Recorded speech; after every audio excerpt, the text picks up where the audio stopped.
This is the moment when I mention that how grateful we are for support for MIT Integrated Learning Initiative and the McGovern Institute for Brain Research. It's those entities that have made possible this free event for all of us to communicate with each other and to grow community with one another, and the support that both of those entities get is incredibly valuable for making these things possible.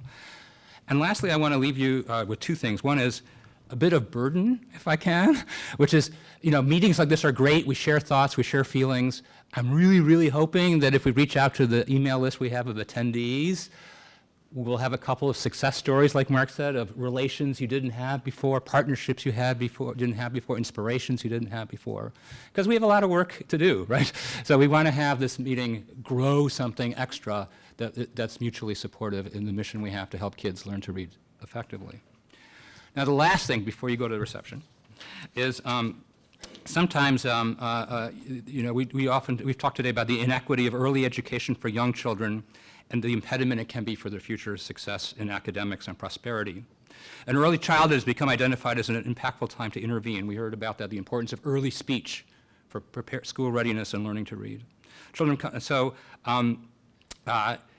You're going to see something really fascinating besides the people you get to talk to at the reception, which is often we talk of technology as potentially the enemy, right? The parent on the cell phone not talking with their kid, the household where the child is parked in front of the iPad or the television as an impediment for the kinds of language and social experiences we wish for every child.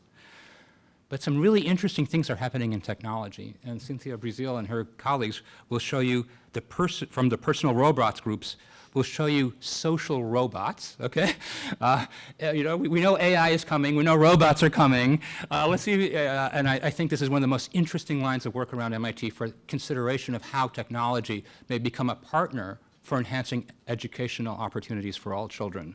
So we know parking our kids in front of TV doesn't do it, but you will see, you're going to meet Tega and Jibo, is that the names of the social robot?